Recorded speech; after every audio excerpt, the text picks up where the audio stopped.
You know something? To see this news and to read it is very sad, and it's actually stressful, and it's actually dreadful to me.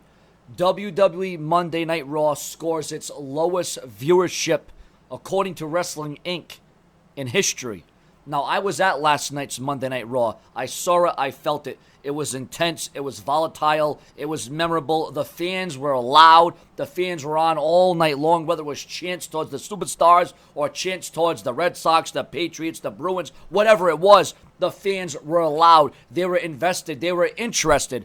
But Raw is going by a moniker. Burn it down. Seth Rollins. Well, Raw is slowly burning down. Because once again, maybe because I was there live, it was a different aura, it was a different experience, if it was a different feeling, it was a different vibe. But let's get into the news. Remember to share, subscribe, and smash the bell to this very channel and turn on all notifications, or refresh my YouTube channel for around-the-clock WWE news. Monday's Raw, which I was at, and I guess this is a Raw I'll never forget for many reasons, and one of them being very negative.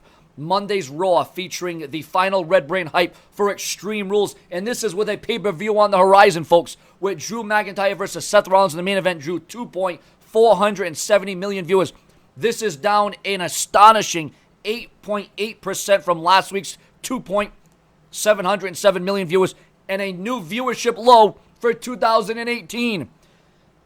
Distasteful, horrible, dreadful. This is also the lowest Raw viewership in history, coming in under the 2.478 million viewers from the September 26, 2016 episode, which went up against the Trump-Clinton presidential debate and Monday Night Football.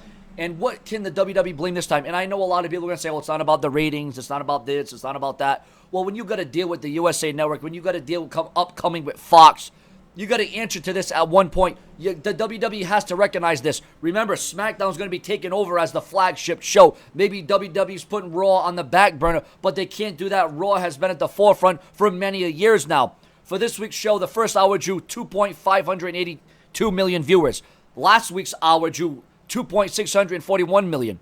The second hour this week drew 2.508 million viewers. Last week's hour 2 drew 2.822 million. And the final hour drew 2.320 million viewers. Last week's hour 3 drew 2.658 million.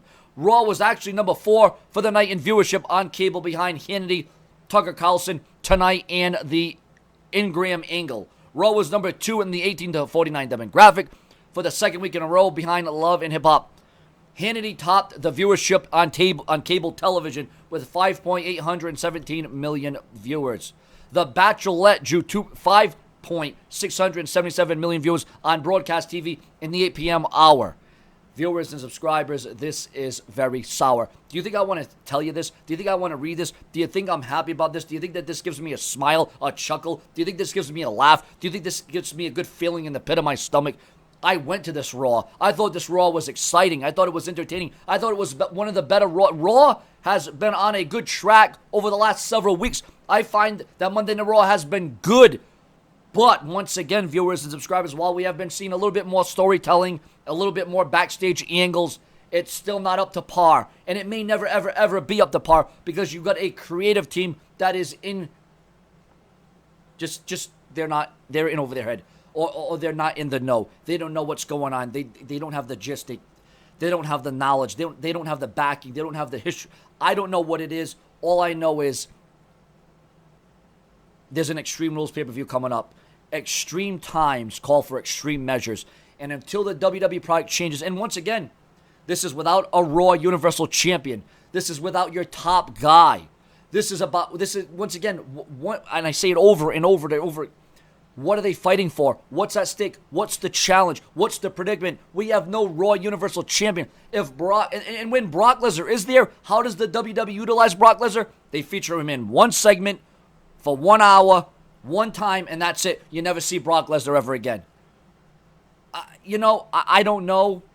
I don't know. I mean, I hate to read this. I hate to take this in. I hate to report this, what is said on the dirt sheets, the websites, and the newsletters. I hate to tell you this, but Raw setting its lowest viewership in history should open a lot of eyes backstage to the creative writers, to Stephanie, to Triple H, to Vince, to Shane, whomever's in charge there.